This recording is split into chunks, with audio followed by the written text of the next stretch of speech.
Hi guys, before we start the episode, we're going to tell you all about Patreon. If you love the podcast and want to support us, then sign up to Patreon for as little as £3 a month. You get 2 extra episodes a week, which is insane. Madness. One of them is a tarot reading with our guests, and the other one, you get to come into our living room, like our actual living room, where we chill and get high. And it's like an extra hour a week, innit? Watch us get chonged on the couch. With our, And then we've got some extras for the other tiers. You can get a members-only club card, Mild High Club prints, discounts on merch, and probably some other stuff in the future as well, innit? Yep, lots of goodies. But if you sign up, you'll be helping us out loads. And it starts from £3 a month. There's £3, £5, £10 tiers. And the more you pay, the more you get. But you get 2 extras a week, which is mad, really, innit? It's really good. So if you love the podcast and you want more from the podcast, go sign up today. Patreon.com/The Mild High Club. Mm-hmm. And the more patrons we have, the sooner we can take over the world. Always about taking over the world. There's so many things I want to do, and we need your help to do them. Go sign up now. Nice one. Love ya. On with the show. Yeah. Hey everyone, before we go into this week's episode, I want to tell you about a new sponsor we've got, Munchterm.co.uk. Munchterm is the UK's #1 smoke shop, so you want to hit up them for any and all your smoking paraphernalia. They've got skins, grinders, blunt wraps, they sell CBD flour, they've got all sorts, there's pink ones, there's raws, all sorts of stuff, lighters, anything you need to get high. Grinders, Blazy Susans, rolling trays. Them as well. Filters. And them. Whatever you need to get high. We've got a little promo code. It's Mild High UK. If you use that, you get £2 off your order. You can either use that code or use our link that's in the description. It's munchterm.co.uk. Go there, buy some stuff, get high, support the podcast. Enjoy the rest of the show. Love yous. Lunchtime.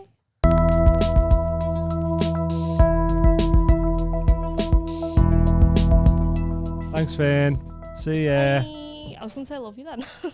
Yeah. Never didn't. I know it's just because... Human. I say that to almost everybody. Yeah. So there's some collateral damage in there sometimes. I always put kisses on texts, and I put a kiss to a drug dealer once. And I was just like, oh no. Yeah. Like corporate invoices, emails. Cheers, enjoyed the gig, kiss. Yeah. And it's like, I don't know, getting in from a company, they don't send kisses, do they? Yeah. It's all right. But like sometimes we do like a few to each other, and sometimes because if I've been texting Amy quite a lot, and then I text someone else, I go 6 kisses there, and I go, fuck. Look dead keen just talking to someone like. It's on the phone though, isn't it? Because like with your wife, whatever, with my wife, so I love you. With my dad, I've had to bully him into it. Love you. My uncle, love you. When my mate, most of my mates, all right, man, love you. Like, and then there's that one that you accidentally, all right, brother, love you, and they're like, what? Be awesome. Dead awkward, so we may as well introduce it. Welcome back, Mild High Club, episode what? 43. We've got Milo and MCCABE here. Milo's a great name. Thank you. I haven't heard it since the 20s. Yeah, I basically, so I was christened Michael, but my dad was called Michael. So they were like, right, well, immediately there's a problem. Yeah. They didn't think that part through. Yeah. So they called me Milo. So I was Milo till I was 9, and I was a real square kid. I was absolute conformist, swat. I was just... Oh, really? Yeah. And I was like, my name's Michael. And so I had to train everyone out of calling me Milo. Yeah. All right. Right? So... What did you want them to call you? Michael. Oh, okay, because that's your name. What my actual name was. So I got everyone's called me Michael. And as I got older, I had to join Equity, like because I got like an advert and stuff. And they were like, well, you can't because there's already a Michael McCabe in Equity. Right. Your fucking dad. Yeah. So you need to change a different name. So I was like, well, I'll go back to Milo for Equity. Yeah. I'll just try. And I went on this advert, and everyone started calling me Milo on this advert. And this was a while back. And I was like, oh, fuck, do you know what? Like, I like that. Stands out more. Milo McCabe, it's a cool. Felt like more me Yeah. as well. Yeah. Like, I don't know. Do you know what I mean? Like, it felt like more that's like I wish I'd stuck with it. So then you have to go through more years going, no, it's not Michael, it's Milo now. Exactly. Yeah. So now everyone thinks I'm a twat. Literally everyone on every side. That's funny. Like we was talking about on our Patreon that I was thinking it'd be a funny TV show if you legally allowed children to change their names. Their own names. Yeah, and then do a follow-up like a couple of years later and see how like it's affected their lives. Oh, yeah. Like, I know my two, Anae would be like, Aphmau sword bearer takeover. Yeah. And Ava would be like Wolfie legend or something like that. Do you know what I mean? Yeah. It'd be hard at like job applications and that though, wouldn't it? That's the fun of the show. Yeah. But it's not fun for them. Like 30 years later when they're like can't get a job because their name's like sword wielder or something. So for those listening and watching who don't know or do know and are a bit confused because like he doesn't have like Troy Hawke. You perform as a character, don't you? Called Troy Hawke. Have you always done that as stand-up, or did you do stand-up as Milo? I started off doing stand-up as me, and it was fine. Like I was getting away with it. I don't think I would have personally enjoyed it. I was doing it. I would say I'm more authentic with what I do as a character than the way I was at the beginning. Yeah. Like I think it was just energy and performance and just getting a bit. But it never felt like I was connecting with anything material. And then I started doing a character and it was like, oh, this feels different. I can actually siphon something in here. And like I guess starting off with the fact that my name changed early doors, it'd give rise to the idea that I might have identity issues. Do you know what I mean? Yeah. So it's probably a little bit of that as well. It's nice to have a separation for me. Like I can go, right, I'm Milo, whatever. I get on stage, I'm Troy, and then I'll wipe all that off and I come off and I'm so I can get a bit of separation between the two things. Was you always doing Troy, or did you start off with different characters? I did a different character. I did a character that started out. I had a Portuguese flatmate, and it was the Portuguese reality TV show winner. Like that was the character. Yeah. And he won this show called Live on the Floor for a month, where he had to live on the floor for a month. And he was just shouting at English audiences about the show, right? And it started off and it was, you know, I did this character and everything. And it started to work. But then as I did more gigs, I like shaved off all the idiosyncrasies bit by bit to fit a club environment. Yeah. Until it boiled down to me shouting in a foreign accent from what it had been, which was sort of slightly higher concept, just through the necessity of paid work or whatever. And I couldn't really write any more material for it, and it was getting sort of boring. And then I did an Edinburgh show, had these new characters, and then one of the new characters was Troy Hawke, and I thought, oh, that's the one. That's like, I like this one. I'm just going to show up at my gigs as this guy now. Yeah. You know, people are going to book this, but I'm going to show up as this. Fuck it. Yeah, it's a great character. Lost loads of gigs at the beginning. Absolutely, like smashes as well. If you haven't seen it before, if he's ever near you, go watch Troy Hawke because it's incredible. I like that. If he's ever near you. Yeah. If he's ever around. In your proximities. But that's cool. Oh yeah, little recline there. Yeah. Have to bring your mic further back up. Fuck. Mountain and Mohammed. There we go. All right, cool. I like that. That's nice. Do you? Go ahead. I've got to put my foot down there. So you wear like a smoking jacket or a satin jacket? Yeah, I've got like so originally it was just like 50s trousers, shirt, cravat, and I was walking past this shop in Dorking where my mum lived at the time, and there was this thing in the window forever, and I was just looking at this red like smoking jacket going, John, that's perfect. I should buy that. I'll buy it next time I walk past. And every time I was kind of like hoping it would be sold because I feel like it would take balls to go on stage wearing it. But instinctively I knew that I should buy it. Yeah. So every time I go past going, is it sold? Oh, fuck, it's still there. Waiting for you. I should probably buy that. It's a sign, yeah. Oh, but I just knew like, fuck, I'm going to have to go on stage and that. And then eventually I had to bite the bullet and buy it, and then it sat in my wardrobe for a month. Really, yeah? building up the I've courage done that to with wear a it. kimono. Everyone's probably done it with a kimono. So, do you remember the first time you wore it on stage? Yeah. Was you like flapping, thinking First time I wore it on stage, it was just instant, bang, the right fucking. It suits the character, doesn't it? So it's like if you're coming out doing that character anyway, anyone who like hasn't seen it before would just assume, you wear that all the time. Yeah. So yeah, man, it's funny that. Does he wear different jackets? Yeah, I got like 8. So I basically buy become them all a problem off eBay. Yeah, I'm just like bird of preying around eBay for these like 40s retro men's smoking jackets, nabbing them when they're 40 quid. That's funny. Before like I accidentally make them too fashionable. Yeah, because you do make them look good. Yeah. Like you see, and you go, I wonder if I could wear one of them. I'm like, no, I couldn't pull that off. I don't think I could wear one of them, to be honest. Is that so? Like when you come off stage, have you like obviously you get people coming up to you after shows? Can you sort of like pretend that you're not Troy and just go, oh, he's back there. See you later. It's like a half and half. Like so, sometimes I'll like sort of wipe off a tash, like fuck my hair up a little bit, and obviously change clothes. And I find I can just kind of like get my hair, tuck my chin a bit, and just sort of make my way out. Yeah, and I'm fine. Do you know what I mean? Yeah. Like, but yeah, the second I'm sort of fully in whatever, it's just instant. Yeah. Oh yeah, it's great. But so you got a lot of hot water gigs coming up. Yeah, I've done a load. They've been great. They've been really fun. So it's been me, Danny Mac, Adam Rowe, Paul Smith, and in various orders we've sort of done all these gigs. Yeah, and we've done about like 20, 25. The audiences have just been great. Like, like Christmas has got so many landmines in terms of potential fucking soul-crushing crowd environments of office groups where there's at least one person in every group who has made it his mission, who's basically had the staff comedy night out in his diary, and he's sort of looked himself in the mirror every morning going, I'm going to be funny in the comedy. I'm going to make my mark.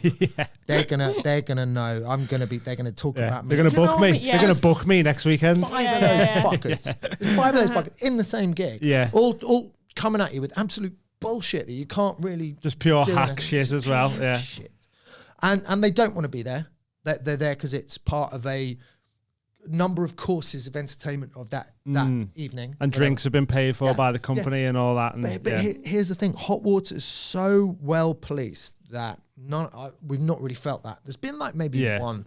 And it's been a real blessing. Like we haven't had that proper Christmas bullshitty sort of thing. There've been rowdy crowds. Rowdy crowds are great. Rowdy crowds are fun. But you seem to like thrive in that as well. Like, because I've seen bits where you like sort of like not snap out a character, but you do like the scouse side of it, and that sort of like throws people off, and they really like shut down a bit, don't they? It seems to be. People don't believe that I'm not scouse. Yeah, like they'll say to my face, they go, "You from Liverpool?" I'm like, no, I'm from Surrey. No, you're not. It's because the accent's so good. Like, because people struggle with the Scouse accent. Like, I hate it on the telly when there's like people who are meant to be from Liverpool and they're like, the accent's so bad. But you're being paid to be an actor here. Can you not learn to do the accent properly? But even when they get actual people from Liverpool, like when you can tell they're reading it and they're like, this is a really good Yeah. Like they just can't do it properly. Yeah. But yeah. How long have you been doing stand-up? So I'd say like I half-assed it for a few years because I was like doing other things. I'd say like full-time, like properly full-time, I'd say since about 2008, 2009. Yeah. Okay. And then for about sort of 5 years before that with like other jobs and not really being 100% focused on it kind of thing. Yeah. That's cool. It's a long time. Yeah. How many characters have you had in that time? I've had like, so I had the first one, which was Philberto, and then I did this show with a couple of different characters, and one of them was a guy who's based on this bloke I met in Cleethorpes. Where? Cleethorpes. What's that? So Cleethorpes is this little town near Grimsby, I think. Like, I'm shit at geography right now. Cleethorpes, little seaside town, and I did this gig in this theatre. It was like a comedy store gig, And I was coming out of the gig, and I remember I'd recorded a UFC fight. I had it on my laptop, and I was going to get a curry, and I was like, I'm going to go, I'm going to have my curry, I'm going to watch the UFC fight, and that's all I want to do. Yeah. Right. And I'm walking back to the B&B, and this bloke went, "Hey, Roberto, you, Spanish fella, hey, you." And I turned around, he went, "Oh, mate, you were at the gig, weren't you?" And I'm like, yeah. He goes, "Oh, you're proper funny. Come and meet me in Hype Bar. Come to Hype Bar with me. Come on, I'll sort you out. I'll get you a drink." Yeah. And I was like, "Well, I'll tell you what. I'm going to eat this, right? I'm going to go back to my thing. I'm going to watch this, and then I'll come and meet you in about 45 minutes. Zero intention of meeting this guy, like none whatsoever. And I got in, and the curry was dreadful, so I had like about 3 mouthfuls of it. The fight was Junior Dos Santos versus Cain Velasquez, right? Which was their first one, which was over in 45 seconds. So he knocked him out like almost instantly. Junior Dos Santos caught Cain. Went down, and I went, when am I going to be in fucking Cleethorpes again? Yeah. Like, go to Hype Bar and meet that lad. Why not? Yeah. Fuck it. Yeah, so I went and met this guy, and he had this huge, like, mane of curly hair. And just straight away, we started talking, and immediately I knew that he was like unlike anyone else I'd ever met in my life. Just total open book, just saying the first thing that came into his head. He was like, "Right, I'll take you around. We're going to have a laugh. You know, go, oh, this is shit here. Oh, this town's full of fucking wankers. Honestly, I'll show you. I've knocked half of them out, to be honest with you." "Oh, yeah, I'm proper like." He was telling me how hard he was. Yeah. But not in a way that, because normally when people do that, you're like, "Oh, you're trying to prove something." And it's all ego. But he was so matter of fact. He was like so matter of fact about it. It was really honestly one of those where he went to the toilet, and I got my phone out and started making notes about what he was saying. Yeah. Because it was so unique. And I was so sort of, taken aback by this guy. Yeah. He took me to the next bar, and I walked in ahead of him. And it was this really grim bar, and it was a bad vibe. And I saw these fellas just like eyeballing me. And I was like, "Oh, this is," and there was missing teeth everywhere. And then he came in behind me. And as soon as they saw it, they just went, "Fucking hell." And I was like, "Oh, it's real. This dude's like, it's like a force field around me." Yeah. You know. And then we have another couple of drinks, and it's one of those, when you have one of those nights where you've done MDMA and you sort of like properly lock in with someone and you start opening up with them and they open up with you, and it was like that, but without the MDMA. Right. He sat me down, and he was just human MDMA. This fella. He was just telling me everything, and I was just kind of like telling him what I thought and giving him whatever bits of advice I could give him. And we proper locked in, and it was fascinating because he was being so authentic with me. And then he was like Cleethorpes' hardest man, but he was like an emotional kind of, it was just such an odd mix of things. So we ended up like going out till like God knows 6 in the morning. Best night ever. Best night ever. And then I came back and I was like, right, I want to make him a character, but I needed a twist to him. So I'm going to make him a Scrabble champion. I'm going to make him a Scrabble genius, but he's Grimsby's hardest man. Right. He keeps getting thrown out of Scrabble competition. So I'm going to take this guy, turn him into a character. And that Scrabble element, I ended up chewing off and taking for Troy Hawke. Yeah. Because I actually learned all the stuff and everything like that. Yeah. I genuinely think, like, if you're doing characters or anything like that, you can't write anything funnier than something someone is naturally going to say. Yeah. Do you know what I mean? It's like that with a lot of stand-up as well. Yeah. And it, like, the funniest bits often come from something true that happened. Yeah. And then people are like, "Oh, that didn't really happen, did it?" It's like, no, it genuinely did happen. It's unlikely, but it's authentic. Yeah. And that's why it makes you laugh so much. Because some part of your brain relates and goes, do you know what I mean? And you can put the real truth behind, like, you can put it across better because it is true. Like, sometimes when you're trying to do something that hasn't happened, audience don't find it as genuine, so they won't latch onto it as much as when something does happen. You can have an illogical but genuine reaction to something that's just happened in the crowd that everyone will laugh at. They won't know why. The reason they're laughing at is because you've naturally reacted to it, and they've seen you naturally react to it, and the human brain can tell the difference between someone being authentic and not authentic.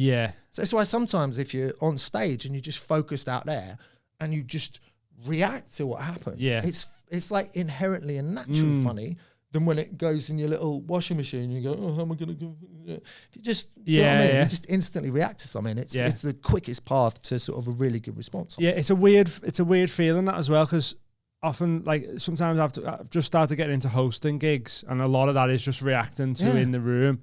And I've found, like, you'll say something, just reacting to something, thinking it was just a line. And it gets like such a big laugh, and I'm stood there going, why are you laughing at that? Like, it's weird. It's such a strange, like, reaction. But yeah, so when something is real when you're retelling it, your reactions were real from, like, they come from a real place, don't they? So that's why it works way better. I think people pick up on that, definitely. Do you do sketches? Have you done any? I do little, like, videos. Seen the one of you doing the when you went to Wilco's and that? Oh yeah, I did those. That was funny. Like, I went through a sort of a phase of doing those, and they're interesting because like I couldn't believe the guy was like so mad with you, because he was like, I was there for hours. You don't wait. Oh, was you? Yeah. Okay, right. I get it now. Yeah, for hours. Right. Like, literally, right. I was in there helping people for hours, to the point where me and my mate stopped. Like, he literally filmed me on the furniture, like, fucking ages, and no one did anything. And I'm like, come on, for Christ's sake. Me and my mate went for coffee and went, what do we do? Yeah. Like, how do we get kicked out here? Yeah. No, they're just not doing a thing. So I was like, so we came up with the idea that I would just start greeting people at the front. And then the manager came out. I told her I worked there. Yeah. And she went, all right, fine. Kick me I was about to give up. I was about to give up and just fucking walk off when that dude came along. Yeah, and then that's where you got the thing from. Yeah, but that's funny, that because the video's only like a minute or something in it, because it's on TikTok and that. Yeah. But you being there for hours just helping people, going, wait, what? Yeah. I'm doing an actual shift here and not getting paid. Pretty much. Pretty Yeah. much. How do you not know who your staff is as well? Yeah. A Lush didn't though. Close-knit community. Oh yeah. Why did you just show up at Lush and just start working there? Right, so don't tell anyone. Wow. All right.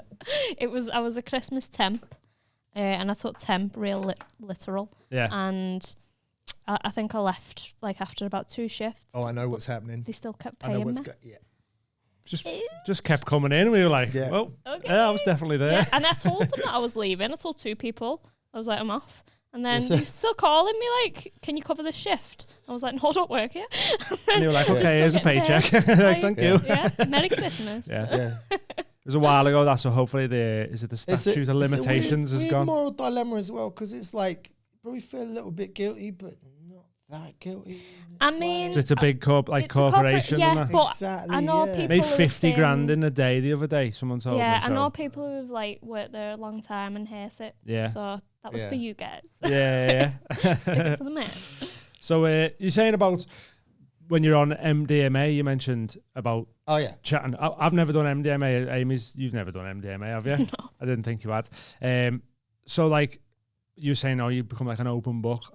You've experimented a lot with a lot of drugs, or just a few? I mean, to be honest, it was only sort of weed, and then I'd always had a very kind of anti-drug, I think, but partly ignorance, but partly that sort of blanket thing in the 80s and just say no and everything. I think that soaked its way into my consciousness. Right. But then I did my first pill about 7 years ago, and I'm so glad that I left it so late. Yeah. Because if I had done it in my early 20s or whatever, I wouldn't have stopped. Yeah. And going out was good enough then anyway. But I did this sort of pill, and where was you? Benidorm. Oh, nice. So is that when you were filming Benidorm? No, you was in Benidorm, wasn't you? Yeah. I had a little bit in that night. It was before that. It was I'd gone out with a group of comedians, and everyone was doing one. And one of my comedian mates said to me, "Look, if you do this, I promise you'll love it.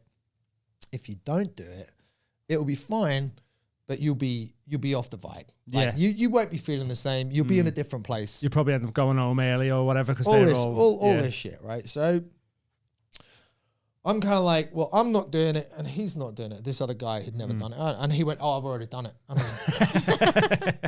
I'm doing it then. All right, so I had my first pill, or whatever, and I came up after 8 minutes. So I'm really absolute psycho Semite, however you would like put that, you know, the king of sort of artificial fucking, oh, I'm feeling so, do you know what I mean? Like after 8 minutes, I turned around to my mate and I was like, oh, and he goes, no, you're not. No. It's like 25, 30 minutes, whatever. And then next thing I remember is just skinny dip, like tearing my clothes off, fucking shouting, diving into the sea, basically having the best night of my life. Yeah. And the front of Benidorm looking like this sort of bejeweled kind of fiesta of wonder. Yeah. Fucking Benidorm. Yeah. That's how you know drugs are good. I was so hammered though. I don't think I truly I didn't really properly do you know what I mean? And to come down the next day wasn't even unpleasant. It was my first ever one. And it was like everything was just sort of this sort of lazy melancholy. Yeah. And I was like, all right, do you know what? This isn't too bad either. Like, okay, fine. And we did one the next night when I was more sober. But then because I'd been so drunk the day before, I'd never experienced coming up. Right. So I'd never had that before. So as I started to come up, I felt the worst. I was just like, I don't think I can. I think I'm done, guys. Yeah. And they were like, no, you're just coming up. Don't worry. I'm like, yeah, but I felt fucked before. I took that, and now I feel even fucking worse. Yeah, right. And he goes, no, mate, trust me. Like, give it a few minutes. And I'm like, no, I just see that the apartment's right there. I just.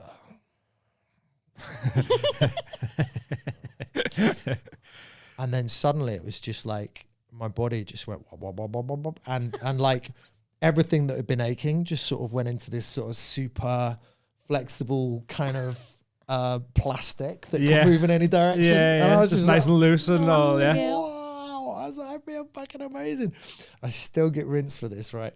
I turn around to everybody and I was just like, at the top of my lungs, guess who's back in the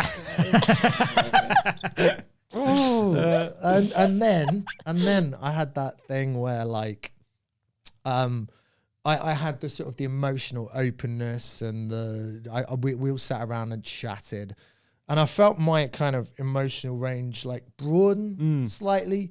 And I felt myself open up. Like I'm pretty open anyway, but I felt myself open up even more. And I saw people who I was used to not being open up. And I was like, oh, this is cracking. You know, having proper chats. Obviously though, like my perception, I remember my mate had pulled this girl and I started talking to her. And she was I just had like my first daughter. And I started talking to this girl and she was talking about her dad. Yeah. And I was like, oh, you love your dad so much. And I turn around to my mates like, oh, she loves it. And they're all staring at me like, oh, she loves her dad, does she? And that's why you're crying. Okay.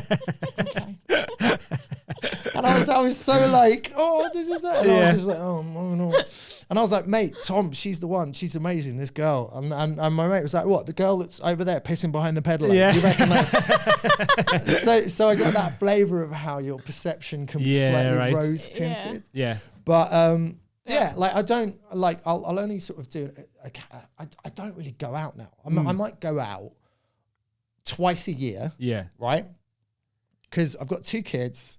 Like my job takes me out. Yeah, I'll occasionally maybe have a drink after a gig. Gigs are like night out, really, aren't they? Because you're traveling somewhere, you're out late, and I don't want to go out on my days when I'm not working. Yeah, so I'll have maybe 2 nights out a year, and occasionally, you know, do the odd sort of bit of MDMA or whatever. Yeah. I just think like for some people, I think there's a lot of science going into it now. There's lots of science going into the beneficial effects of MDMA, LSD, psilocybin, and all the ways that these microdosing these things can actually seriously help depression and PTSD, and they can't really ignore the positive and beneficial effects anymore. Yeah. Now, obviously, taking a pill in Benidorm, you haven't got a fucking clue what it's cut with, is not the way to do it. Yeah, and buying MDMA or fucking whoever is not the way to do it. But I 100% think that there is something in the way that will open you up, and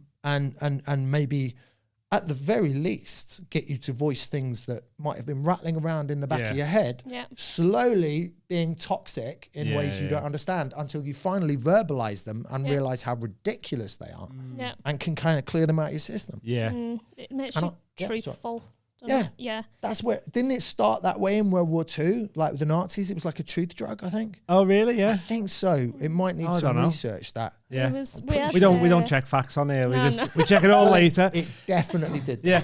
We check it all later and go, oh, we'll have to mention that another time and say we were wrong there. We had a mushroom tea the other day and we were just watching the steam coming out of our mugs. Yeah. For like 15 minutes being like, this is the most beautiful thing I've ever seen. You guys do a podcast about like drugs, but you've not ever done MDMA. No, we've done pills. We're weed. It's mild high. Oh, mild high. Yeah, just a bit of weed, mushrooms, right. and natural that grows out the ground. Right. Yeah. I got you. But like, I mean, my whole thing with drugs was like, I never felt like, maybe the sort of the way you felt, I never felt like I needed them. Yeah. Because I was like having good times on nights out anyway. But I was also always a bit scared of being like, oh, I'll be the one that dies. Yeah. I'll be the one, I'll be that kid who had a pill at a festival and died and ruined it for all his mates. I'm like, allergic to alcohol. Yeah. So I've always really liked the weed. Yeah. And the mushrooms have really helped me with confidence. Just because I have to do this. I have to sit here and talk to pro comedians. Yeah. And I'm like so anxiety filled. And like It felt like you were nervous at the door, at the gates there. Yeah. Like for like 5 seconds, and then I feel like that sort of went away as soon as we started. I don't know. I'm just like I've had a weird life. Like I dropped out of school twice because I just couldn't handle. I don't like crowds. I am very anxious, but the mushrooms have definitely helped. How do you reckon they've helped? Just made me feel more comfortable. I think a lot of the anxiety has come from probably bad parenting and like a lack of self-worth. Yeah. So it just helps you work through that. Like when we did mushrooms at Paul Smith's, I saw me self-worth and it was like shriveled up and horrible. And I was like, oh, you don't want to feel like that. Like there's no reason to feel like that. But it brings it to your attention so you can work on it. Yeah, and I think that's like part of a bad trip, innit? You know, 1000% agree. Seeing things you don't want to see, but you kind of need to see. 100%. And if you start going, no, I don't, then you start spiraling. But like you seeing your self-worth and you were like, why is that like that? I need to work on that. Yeah. And then you could have easily probably went on a bad trip from that, but you sort of seen it and was like, nah, fuck that. Why is that like that? Just shouldn't have to be like that. And then, But so we do want to do like try DMT because I've heard loads about it. Yeah. You've done it. Yeah. What was the road to DMT for you? Like totally predictable start was basically listening to Joe Rogan. Yeah. Obviously. And this is sort of back in 2014. And hearing about this sort of gateway to whatever the fuck it is, different dimensions or whatever, and these kind of interactions being talked about very factually, and then listening to the other people that he talked to, like Terence McKenna and various Aubrey Marcus, and people like that, to then going like, well, I know somebody that does it, so I'm going to get in touch with them and then ask them questions, and I'm going, well, fuck asking questions, just come around and do it. Yeah. Like, all right.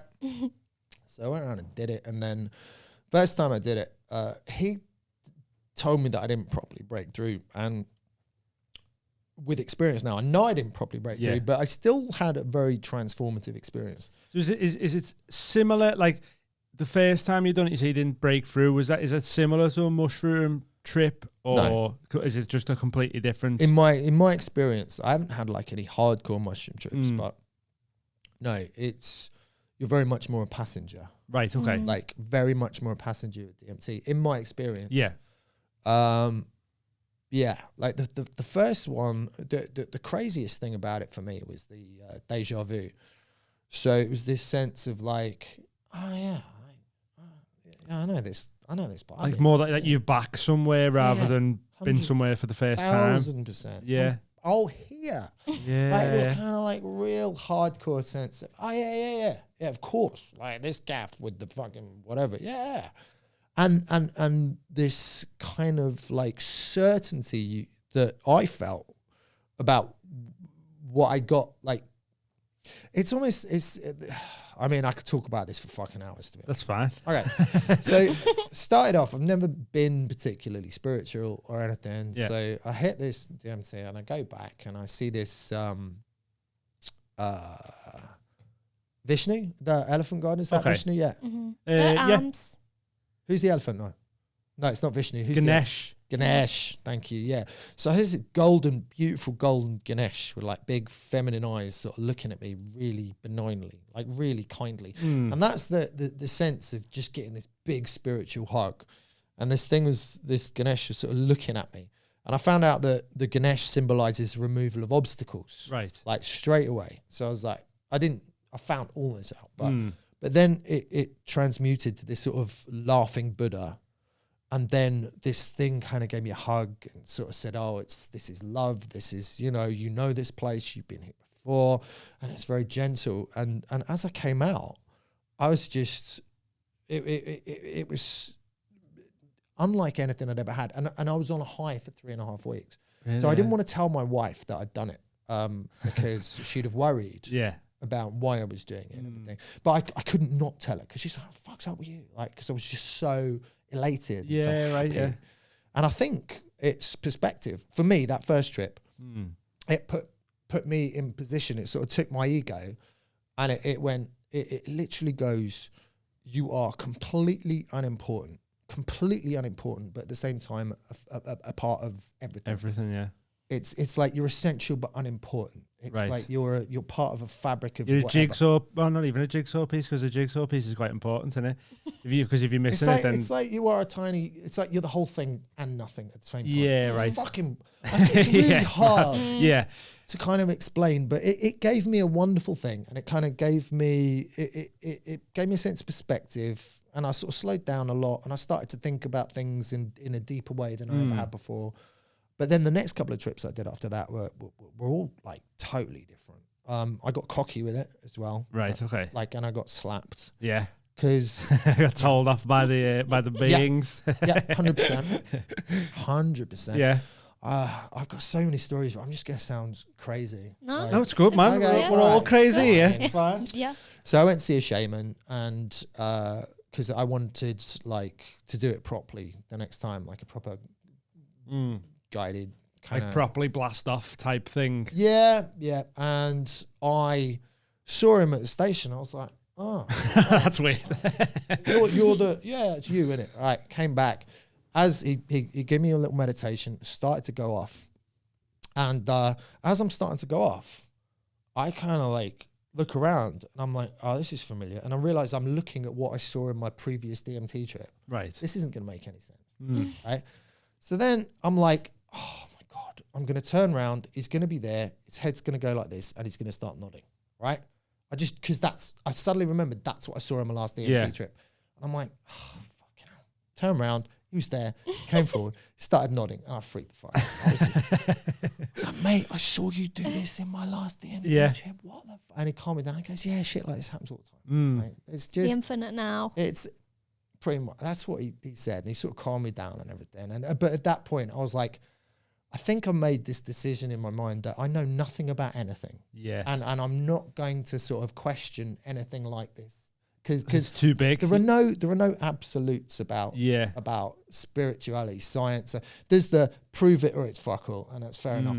I'm not, but having had this kind of experience, that again, I don't know what the fuck's happened. Yeah. Like, but it seems to sort of defy any convention of anything that I know about, that something's happened that's already happened to me mentally. Yeah. Or did my mind just think that happened? Yeah. See, it's this weird thing where you are accessing something that's bigger than you, and whether that is whatever the fuck dimension you'd like to think you're interacting with, or a kind of a store of DNA that's passed through generations. Do you know what I mean? Like an ancestral sort of collective, like a memory. Like a little collective memory bank that you are dipping into.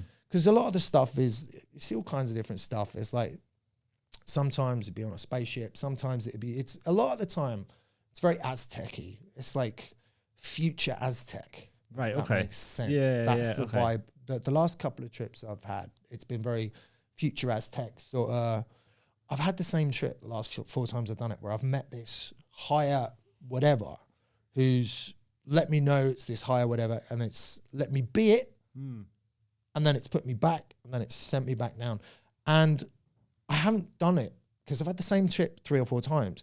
And do you know when you're having a conversation with someone and they say the same thing to you 3 or 4 times, and they keep saying the same thing, and the reason they keep doing that is because you haven't reacted the way they wanted you to the first time they said it. Right. Do you know what I mean? Yeah. So someone trying to get like a passive aggressive dig in at you, but you haven't reacted, and then they say it again, and you notice they've said it a 3rd time. Right. Yeah. Right. So it's like, because you haven't got the message. Yeah. You might be ignoring it, but they need to see a reaction. So I've had the same fucking trip 4 times. So part of me is like, I need to work out why I keep coming back here. Getting that same trip. So I haven't done it for ages. Yeah. Do you know what I mean? It's weird. It's not an addictive thing. I think it's a thing you do for a bit, and then you get a certain amount of stuff out of it. And when you go back, they're a bit like, well, you again. Yeah. Like, why are you here? Why are you here? Didn't you learn stuff last time or whatever? I set an intention for knowledge once, right? Because there's arguments whether you'd set an intention to get your brain going for whatever you'd want out of the trip, or you just go, I'll take what I'm Show given. me So something, I set an intention for knowledge, and I saw this tiny penguin pointing this I saw this tiny Aztec penguin pointing this blackboard, right? And go, there's all the answers to everything, but you can't fucking read that, like, you dickhead. Obviously, you didn't say that, but you get, it's you like, know what they're saying. Yeah. There you go, there it is. What are you going to do with that? Yeah. Exactly. Get back. Stay, like, it's not mean, but it's a bit like you're like this tiny little insignificant thing, and what you're dealing with seems to be a much higher level. I mean, I've been flippant about DMT in the past. I think, like, I would say it's something that can change you. Yeah. For me, for the better. Yeah. Do you know what I mean? It's not for everyone. It's really not for everyone. But that's like everything's not for everyone. Is it? You know, like Amy can't drink alcohol. Yeah. So there's that's like the argument when you say like, oh, like we smoke a lot of weed, and I don't really think it's doing any negative like consequences to my brain when it comes to like oh, there we go. It's happening now. Exhibit A. What's the? And then you do a DMT trip. You meet parallel universe you that never smoked weed. Yeah.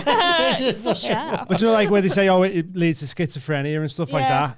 Obviously, with some people, it's going to happen like that, and people might have a horrible time on mushrooms. But then you have other people who depend on microdosing mushrooms now because it's helped them with the PTSD and that. So, like you say, it's not for everyone, but it should be. It will be for a lot of people, and should be allowed to at least be an adult and go, I want to try that. Yeah, I think it's going that way. Yeah. I think like there's more science now going into like experimenting with this stuff and trying to find there are therapeutic benefits. There are like ibogaine. Ibogaine is that sort of drug that you do that has a 95% success rate of getting rid of addiction or something like that. I think it's ayahuasca type thing you can do in Amsterdam. I saw a documentary about it, but again, it's like 90% at curing addiction. Yeah. Would you? You haven't done ayahuasca, have you? I'd love to. That's my next thing. Do that? Yeah. I think when my kids are older, I'd do the whole Peru. Yeah, when my kids are like 16, 18. It needs to be a proper like. It's going to be like a 2-week vacation in a way, and you can't just pop over and justify that. Yeah. But I know I'm definitely going to do that at some point. What's your fave drugs? Huh? What's your fave drugs? Like. It depends. Like, cause how would you rank them? DMT for me, is more like a tool. Yeah. Than a drug. Like, I would never do it drunk or on anything else. Yeah. It would be meditate. It would be, sort of the right music, no interruptions. It'd be very kind of almost ceremonial. So I find it weird putting it in the category of drug. Yeah. I feel the same about mushrooms as well, though. When people go, oh, I went to a festival and took mushrooms, I'm like, I don't know how. I feel like it needs to be more of like a respecting the mushroom. Yeah, we put and sitting and just like absorbing whatever. Yeah. Doing yoga. I don't know how people even go out like on them. Dude, Yeah. I had that in Amsterdam. I had a nightmare. I was trying to make conversation. My brain was going mental all day long, and everyone's head was turning into a banana or an orange, and I was trying to make conversation. And while this was going on, like I was whack-a-moling all of these issues, like you were saying. Yeah. All this stuff from the back of my head that I'd like ignored. What about this? What about that? I was throwing it to the forefront of my brain. I was getting to look at it with a degree of objectivity and go, well, that's bollocks, right? Get rid of that. Well, that's but while I'm trying to have a conversation, the two things just shouldn't mix. Should then I got to like 7 o'clock, and we went back to have a shower. I went back to have a shower, and I was like, and I'd cleared out my hard drive. Yeah, and I was just like, and I just had this state of euphoria for 3 hours. So it's like you said, I'd gone through this sort of psychological cleansing progress, but I should have done that in a controlled environment. Yeah. Not while I'm sat around talking to a banana. talking shit with my mate. Yeah. Like, yeah, exactly. Yeah. I totally I think agree. as well, the ones you done in Amsterdam were the truffles. Yeah. Yeah. I don't know. They're a bit weird, them, I think. Because I've had them once, and I felt like they tasted real chemically.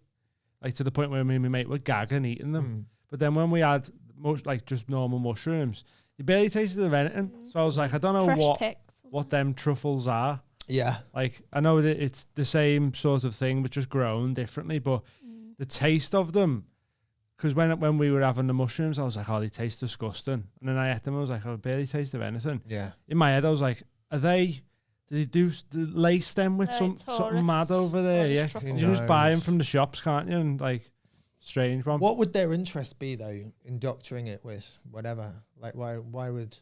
Just to sell it to tourists or whatever. Just to make it more psychotropic, or make it more... Yeah, or maybe just easier to grow. You know, you could just grow a normal mushroom and spray it with something and then go, they're psilocybin truffles then, when really they're not. Like, I'm not saying that's what they do, but the taste of them, I remember me and my mate eating them in a hostel, nearly being sick because they tasted so bad.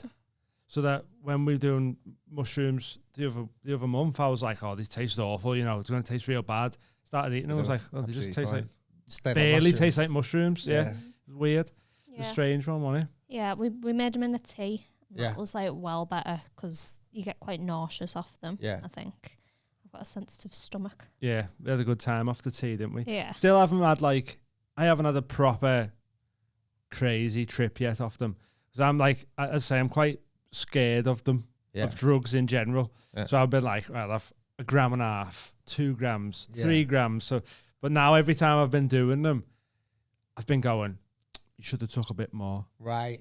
Like I've been wanting it. Yeah. I've been wanting it and not been getting it. So I'm like, next time I do it, I'll have an extra gram. Yeah. And then hopefully I'm not like, oh, you shouldn't have done this. Well, man, it's mad. It's a mad thing. Yeah, it's when you have them properly and do your stretching and your meditating, that's completely different though. To the last 2 times we've done them, we was watching Have a Word. Well, we done a podcast on one, and then we watched Have a Word on one, and it was just weird. Same. It's funny, it's an enjoyable time, but it's completely different to when you like try and go somewhere. It is weird. I felt like it's weird. I felt like I could feel my granddad when we did and I don't know my granddad. When you were on mushrooms? Yeah.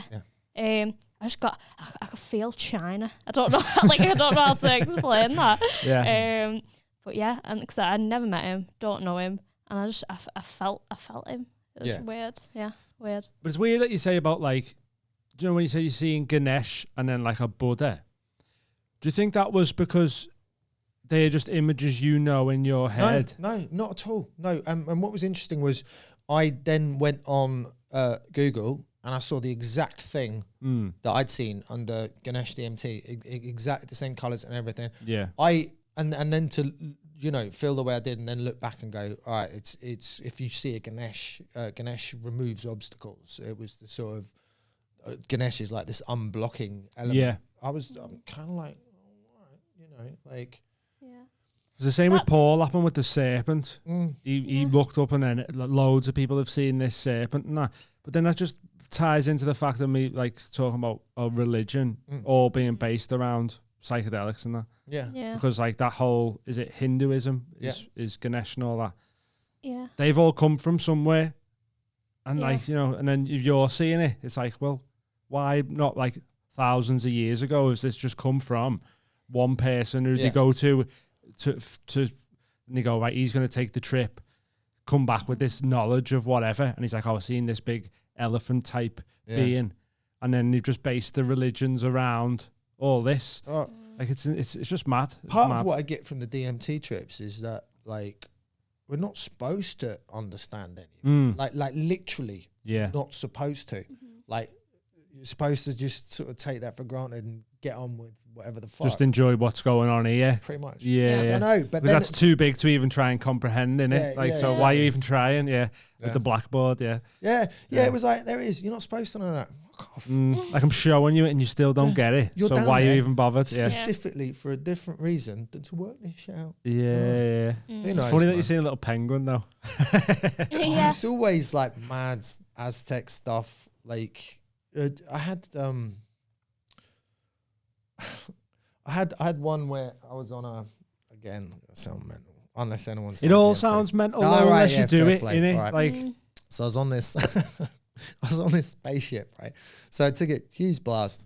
And so I'm on a spaceship and I look down, I got these robes on and there's a tube going into my head and a tube going out of my head, right? And I know instinctively, because it's weird, you know instinctively what's going on. You kind of get it. Like no one's telling you literally anything, just you know. Understanding. Yeah. So I knew that good stuff, this tube in my head was putting good stuff in, taking bad stuff out. And there was this sort of thing that was doing a whatever it was, good work on me, this alien thing. And I remember I sort of sat up to have a look around. And I was like, well, what's the fuck? I want to see what's going on. And it got exasperated with me, this thing. It was like, let me get on with it. Yeah, I'm trying to work on your ear. You're only here for a little minute. And like, I'm trying to help you out. Yeah. Oh, and then it sort of jumped at me. Like, like so exasperated that this lower being had even thought to question whatever process was going on. And then it kind of gave me to this toddler version of whatever it was that dragged me around this multicolored thing like I was a teddy bear on a... But none of it was uncomfortable or weird. It was just kind of like... it's funny that like thinking about that alien getting annoyed or whatever with just being like, you might be like the 50th person that's seen all, and it's like, you're the last one of the shift. And it's like, just fucking let me get this finished, will you, fella? So I can go home. And you're there going, let me just have a look around. He's like, fucking shut up. All 50 of us going, what's going on here? You know what I mean? It's just like, Jesus Christ, man.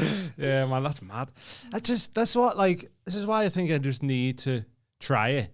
Because in my head, and I imagine most people listening who've never done it, it's so hard to just be like, what do you mean you was on a spaceship?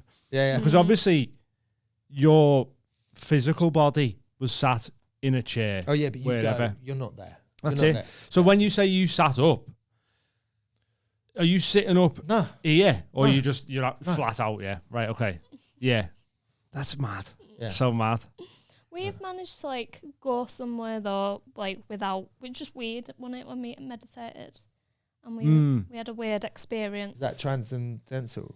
It was just like a guided meditation thing, wasn't it? We got quite high and just done this guided meditation. And I've never really been good at meditating, but this one, like, I could really visualize what she was saying. And it was like, oh, you go into this room. And I already seen that it had like a stained glass window. And then on the thing, it was like, there's a stained glass window. And I was like, that's weird. I already knew, like I was meant to be there type thing. Yeah. That was a weird one. And like you meet like your spirit guide type thing. Were you on mushrooms? No, just weird. Just weird. And then I was met by, I couldn't see the guy, but I knew it was masculine energy. And he told me his name was Zaf. I think like Ziffy or something. And then when I checked at the name afterwards, there's apparently like an archangel, Zaf, and he guides you on the path to enlightenment. So that was weird. And then you saw a woman, did you? It was like a female energy, but it was like a black kind of vagina shaped black. And then like coming off of it was just multicolored, like sort of like what you'd imagine psychedelic colors, but they were like color and black and white at the same time. Yeah, it's strange, but it just felt like this real like overwhelming feeling of love. Yeah, you know, like full body, like just a strange experience. Was this a guided meditation on YouTube or whatever? No, I can send it, yeah. Amy's got it. She's called Teal Swan. Yeah. She's like, she's been through shit, and now she's like teaches people how deal to with trauma and stuff like that, yeah. And she did like a free one for limited time, so I downloaded it, and then I can send it if you want. Yeah, try Absolutely. it out. Yeah. So we just have a quick little break as we've come to a little natural end there, and then we'll be back in 2 minutes with some questions for you. See you in a minute. Bye. Ladies, it's time. And gentlemen, and in-betweens, it's time to up your vibrator game and get yourself a brand new vibrator. There's so many different things you can get these days. There's wands. They sell the Vush wand as seen in Cardi B's music video. Ooh. There's clitoris suckers. Get yourself a WAP. There is. Yeah. If you just listen, it's all about that self-care, and if you do one thing to look after yourself, if this Christmas or going forward into the new year, get yourself some more vibrators. Fellas, look after your ladies. You know how like made up she'd be to open like a brand new wand? Maybe make sure she only opens it in front of herself though, and not any children around. Not the kids. But like, honestly, like it'll improve your sex life, it'll improve your mental health, it relieves stress, it's self-care. Wank more. Tell them what it is then. Oh yeah. It's taylorstoys.com, taylorstoys.co.uk, and the code is TMHC10 for 10% off all your vibrator needs, or just your kinky stuff like bed restraints. There's cock rings. There's like so much stuff to just spice up your life. There's even stuff you can put in your dick if that's what you're after. Yeah. Who knows? We don't judge. There's a pair of breasts with a fanny in the middle. Go wild. Whoa. 10% off that. Yeah. Whatever it is. Yeah. Go there now. Yeah. Taylor's Toys, TMHC10. Good vibes only. Yeah, and I'll review some products as well on the show. Yeah. See you later. Bye. See you later. We're back. We're back. So we've had some anonymous correspondence, haven't we? Yeah. Are you ready for this? I'm just going to go straight into it. Go on. Got caught bumming a bird on the back of a megabus. We used to break into a bus depot and onto the buses after we had been out. I used to fuck her up the arse, mostly on these buses, in the middle of the night. We got caught in the depot once, but hopped a wall, not knowing it was a bar 10 foot. Was almost like extreme bumming. End of message. A lot to unpack on this. He's not left it the most anonymous when he's wrote a bar. I don't believe any of that. Why would you break into a bus? It sounds like it was a reoccurring thing as well. Yeah, I know, but that was their thing. Like, how do you break into a bus? Like, do they not have alarms? Well, it was a bus depot, so maybe they're looking for this one that's been left open or one that's got no door on.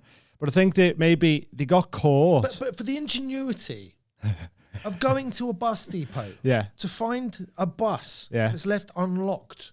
When you've been educated by a tiny penguin, why does this surprise you? Hey, she got you there. So I guess you just, they stumble into a bus depot, they find one that's unlocked, it works the first time. Yeah. They're like, why change your winning plan? Let's come and bomb here every Friday. That's it. For the end of time. Well, what I think it is, though, I think the first time they were just on the bus, on a megabus, and they got caught.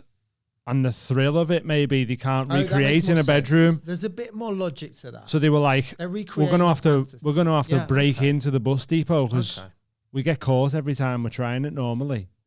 Why did the person feel the need to say it was bumming? Why can't it just be like? So why do they have to? It's almost like showing off. Not only did I have sex with someone on a bus, but up the arse. Yeah, it was bumming on a bus. Yeah, that's it is a nice little detail to throw in. But it's a rather, like, for the sake of a message that you're going to send. Yeah. It feels like a bit of unnecessary seasoning. Well, like you say though before, like we were saying before, the truth is the best, innit? Yeah. And if he was bumming, it's disingenuous to himself to just go, I was having sex. That it's bumming. Like, all right, objection sustained. Yeah. Have you ever bummed anyone on a bus? Not on a bus. Oh. Any other modes of transport or? Okay, so basically, the first time it happened to me, not happened to me. First time, I met this girl in uni, and it was a thing that she was into. So she came back to my house. We'd been on a night out because I went to Liverpudlian. We went to COUGHLIN, whatever. She came back. She goes, right, I'm into this. I'd never done it in my life. Yeah. So we did it and everything, and then I got up early the next day because I had a band practice. So my mate picked me up, the guitarist, and he's got me in the car, and I'm like, guess what happened to me last night? And then he went round to the other guys. They weren't up. Yeah. So I was like, all right, no band practice. Okay, cool. So he's dropped me back home. So I've gone down, come back down. The girl's sort of woken up, just waking up. We come back in and we come upstairs. It's like shared student house. We're all sitting around. And then all of a sudden the door goes again. It's the whole band, right? It's like 4 Scouse dudes all come in. And my mate opens the door. So I'm just sitting there with this girl. And my mates open the door. They come in and they're like, hey, show us your dirty brown cock, lad. Right? So this girl's just got up. And there's 4 Scousers. She doesn't know. Because obviously he's left me. Said to them, oh, he's got his brown wings or whatever. It just happened, right? His brown belt. And so she's also said to me, don't tell anyone. I won't tell a soul. Oh, no. 4 strangers have come in like a filthy barbershop quartet singing a theme tune about it. Oh no, that's awkward. That. Yeah. What did she do? Oh, she was understandably pretty upset about it. Yeah. She was pissed off about it. And I just kind of explained, look, I'm sorry, I mentioned it to one guy that I thought would never meet. In confidence, yeah. He's told 3 other people and somehow they've ended up back round here 10 minutes so later. Unfortunate that. Yeah. It's almost meant to be. I fully apologize. Yeah. I'm so sorry. But there you go. Like, you could have just left it of, I slept with her last night, but you told your mate you're bumming. So it must just be a bragging rights, mustn't it? It was like, yeah. Anyone can have sex, but it was your bumming though. Yeah, it was the first time. Like it was the first time. Yeah. Fun. It's not a good situation to be in, that is it? Oh. Is that a job centre? It was my alarm to let me know that they were going to ring me in 5 minutes, but they already rang me 15 ago and I missed it. So. Yeah. What are you going to do? Say folks. We live a life of luxury. Have you tell us some more embarrassing stuff? All right. If you want to You're so good at drawing it out to people. Yeah. Just carry on in that vein, if you don't mind. So it's just sometimes it's just like disconnects, isn't there? Like I was in Cancun and I met this Mexican girl and we sort of hit it off. And went back to her place, and everything was like great. She was loads of dirty talk. It was really full on dirty talk. Like it was dirty talk. Can you give us an example in the accent? Dirty talk. No, I'm not gonna do cultural appropriation on the podcast. Thank you very much. I learn me into something. Just do it as your blackmail NFT. Just do it as your old Portuguese character for us. Go on. I'll shut my eyes. So anyway, she's like proper guy. You know when someone does dirty talk and it's kind of half-assed. Right? She was just like. They sound like you were watching Spanish football. It was all English. Like. But then as we're sort of getting to the end, she's going, I'm going to suck your cock. I'm going to suck your cock. And I'm sort of like getting there going, well, you already did that 15 minutes ago. This is quite odd timing. Yeah. Because you're not, because I'm just about to, I'm going to suck your cock. It was really weird. and then we finished. And she goes, yeah, all that stuff I was saying, did you like it? Yeah. I was like, yeah. Actually, I did. It was great. She goes, I didn't have a clue what any of it meant. I heard it all on the Playboy channel. That's hilarious. The whole time she was just freewheeling these phrases. She just learned English. She just knew phrases that were funny. related to sex that she was just firing out randomly. Like it's quite good. That's quite nice of her, though, isn't it? Try that because I'm not good at it. Because with this accent, it ruins it. It's not sexy. I don't know. Depends how it's deployed. Do you know what I mean? Not well. Not well. I think any accent, as long as you got confidence. Do you know, it's so much is about confidence, isn't it? Do you know what I mean? Like, it's so much about how you present yourself and what, just having that sort of, like, that inner sexiness. Do you know what I mean? Yeah. I think if you've got that, you just fucking are sexy, regardless of accent, regardless of what. Yeah. You know, it's simple but not easy, I think. So I'm expecting some very confident, sexy talk next time. It's just like, but like, just all saying tellings, they just don't even say like baby. Yeah. Because it's awful. It's not. Yeah. Like. Yeah. Good. Cock. Yeah, right. Over here. Get your cock out. Should we do some questions then that we've had? Yeah. Have you got any more? You done? I love it. I'm trying to think about, like, I don't know if I've got embarrassing. So what's our roundup for the one on the bus anyway? Are we just saying that was a great night? What was even the question? Wasn't a question. It was just a statement. He just said, because we put it out. Oh yeah, if anyone wants to send us in anything, questions, stories, anything, Mild High Club, the Mild High Club UK@gmail.com. Yeah. Send some stuff in. We read it out on the podcast. But yeah, it's just a bit of a mad one, isn't it? Going on a bus. Yeah. So have you had sex in places that you shouldn't have? Right. Yeah. The bum. Yeah. Hey. Yeah, never really did it for me, that, but it's done it for people that I've been with, so I've sort of gone along with it.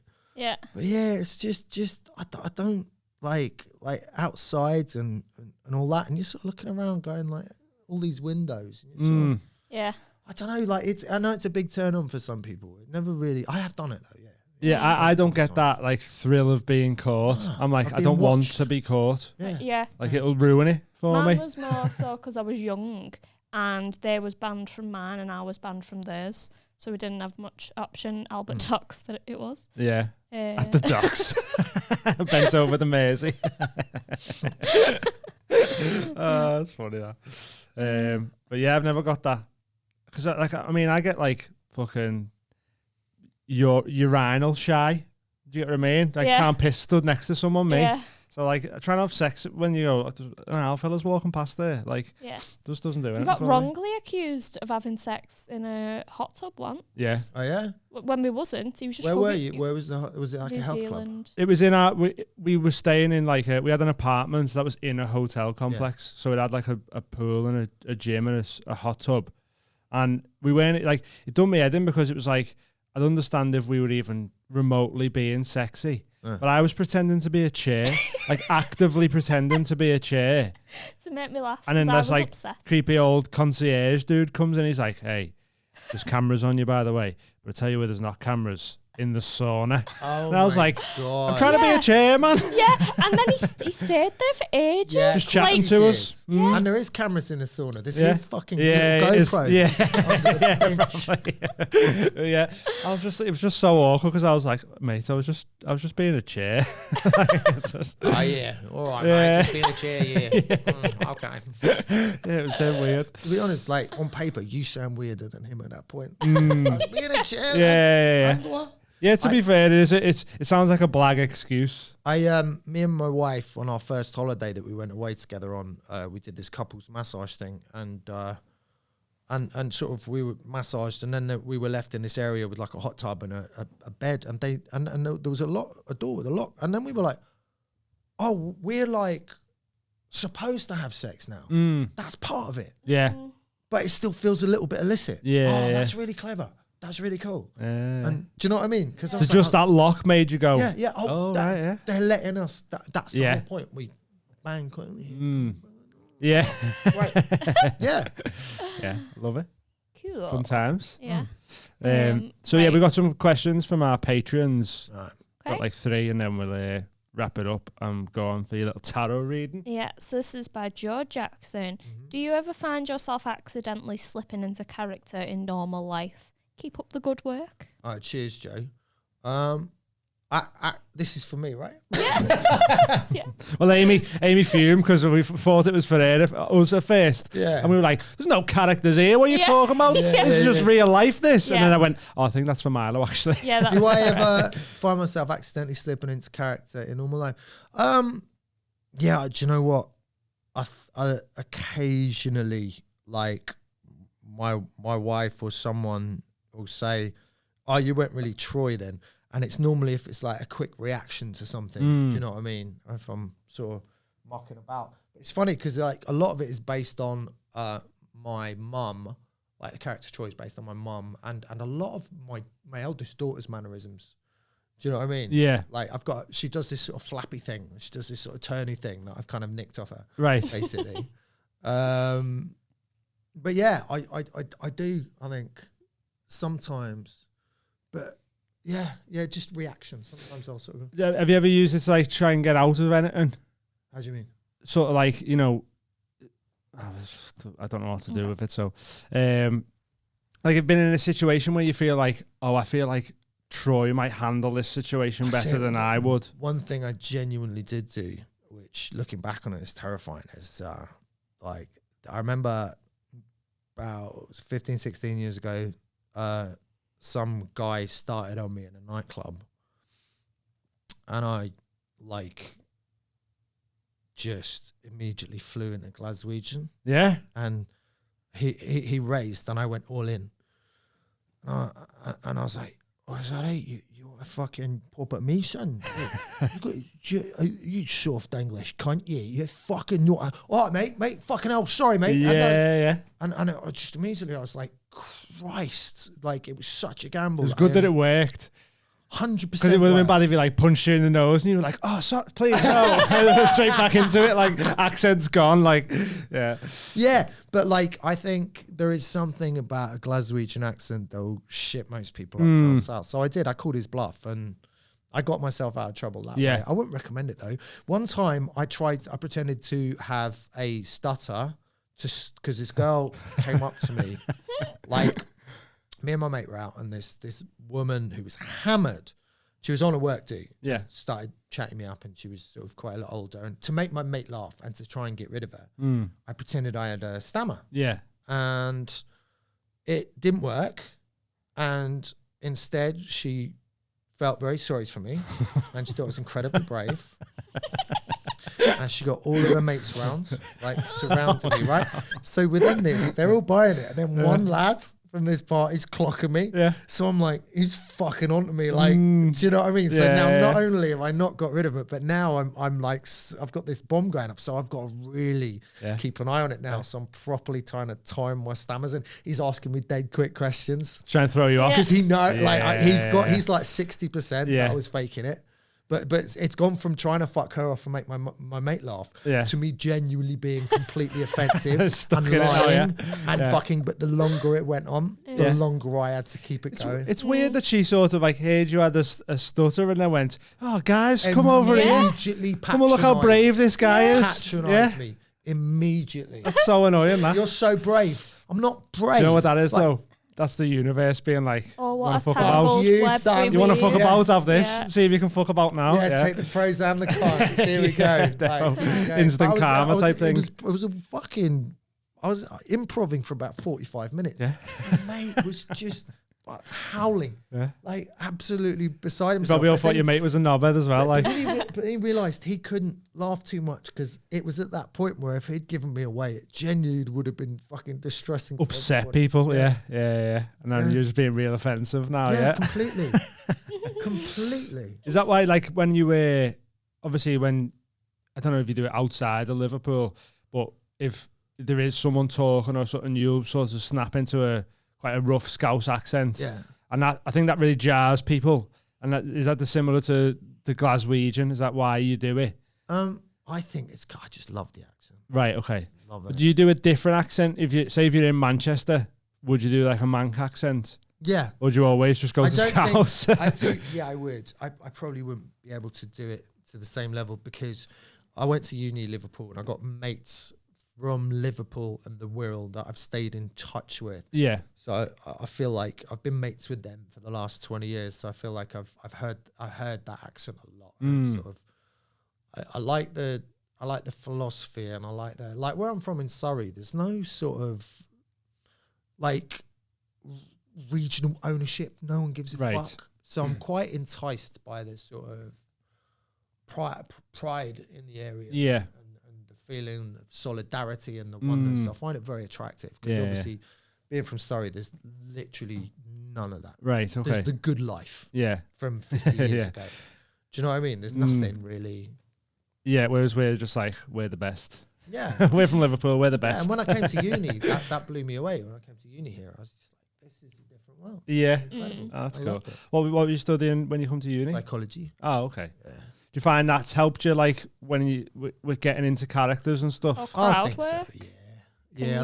I did psychology, and I did a psychotherapy. I was trained to be a psychotherapist for a couple of years. Right, okay. But yeah, probably I think, but you can be a bit on the nose sometimes if you, Right. Which, it can be difficult. I was talking to Russell Hicks about this as well, because sometimes you'll see something or you'll feel something about a heckler, but that you kind of feel is true, but it would be a bit too hurtful and on the nose. Yeah, okay. You don't want to like pull out any traumas in front of the whole crowd. Unloved middle child. Yeah. Do you have any things that you do to like psychological tricks to gain control of the room? Oh, to gain control of the room? Or a person? No. I've got like things I do before I go on stage. I do a little meditation before I go on stage, like just sort of like almost dial up the things in my brain that I want to bring onto the stage, like relaxation or focus out there on a crowd, that kind of thing. Do you know what I mean? Right, yeah. Is that meditating? Yeah, a little bit, sort of tiny little bit of self-hypnosis before I go on, just to put myself in the right frame of mind. Yeah, get in the zone. That's good. Yeah. Another message off David Bateman.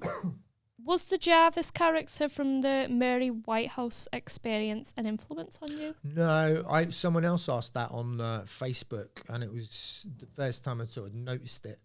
It was David Niven was the inspiration for the character. It was very much like David Niven, like in the old Parkinson interviews, and right, okay. And it was that, and a little bit of Ronald Coleman, and it was that sort of vibe. Do you know what I mean? But I think someone's posted a comment on a hot water video, whatever, going, "Oh, this is a rip off of this." Right. And it was the first time I'd seen it. So it was like, all right. It's annoying that because you're like, it isn't though. I know it isn't. Yeah. That people, we did a video where I got Dan to put his testicles into some soy sauce to see if he could taste them, because apparently this test. See if you can taste. Yeah. Because apparently this taste buds in your testicles, but they're on the inside. Spoiler. So they're not on the outside, so you won't be able to taste it. Yeah. Next time, but it's still funny just to get him to put his balls in. Didn't taste anything. But what was it? I forgot.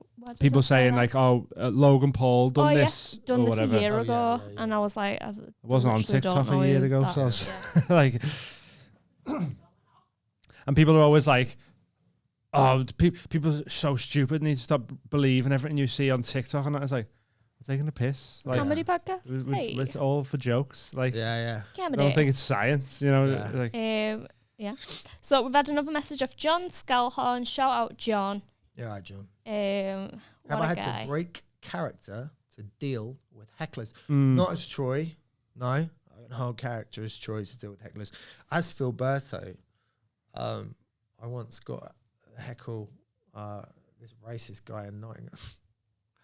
So, "Oh, you foreigners, you're all the same." And I was So like, that just shows you how stupid racism is when you weren't even Portuguese or whatever you were playing. Like, and I knew I had this like thing, but I had to hold on to it till the end of the set because I was trying to fuck myself. Yeah, because you can't. Like, it's hard to go back into it. I imagine if you break it. God, like I had this horrible death at Guildfest in 2010 where it was just really, really difficult, and I came out of character and went back in, and it like It's the most excruciating. Yeah, right. So you sort of, if you're in till the end of the set, really. Yeah.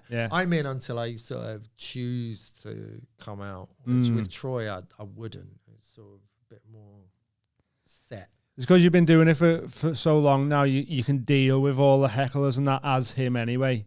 Yeah. So you don't have to come out of it. But yeah. No, it makes sense though. Yeah.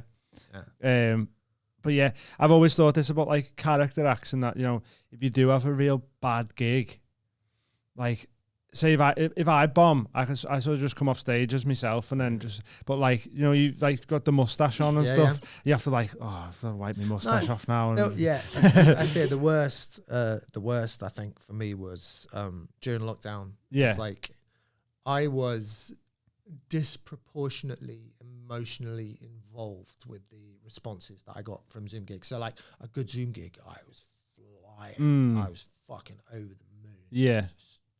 A pain in the arse. Yeah. To be around. So happy. Right. Yeah. Do you know what I mean? But then a bad Zoom gig, then I'm a guy in my 40s wiping a mascara, moustache off my upper lip in my shed, taking off a kimono. Yeah. And that's my fucking job. It's my contribution to society. Yeah, do you know what I mean? I've Yeah. got kids. Fucking kids. And I've drawn a little moustache. I'm pissing about in my dressing gown, mugging at a laptop, and that's my living. Yeah. That's Just so do. mad. Yeah. I my head fell up like because before I'd met you in person or seen you in person, I didn't even know you drew the mustache on. Yeah, and I see you close and I went, is he draw that on? Yeah, I didn't know. It was like, because at first I didn't even know it was a character. I knew obviously. You thought that dude was just swanning around hiding? No. I knew you sort of like played it up, but I didn't know like your name wasn't Troy Hawke. So like, you know? I would still look like that, but I'd sort of come off and have like a big fucking jacket on and I'd still be a little bit. Yeah. Or like you just put the jacket on for being on stage, but you sort of was kind of like that guy and your name was Troy Hawke. And then someone was like, oh, Milo. And I was like, who the fuck's Milo? It's mad. Where did the name come from?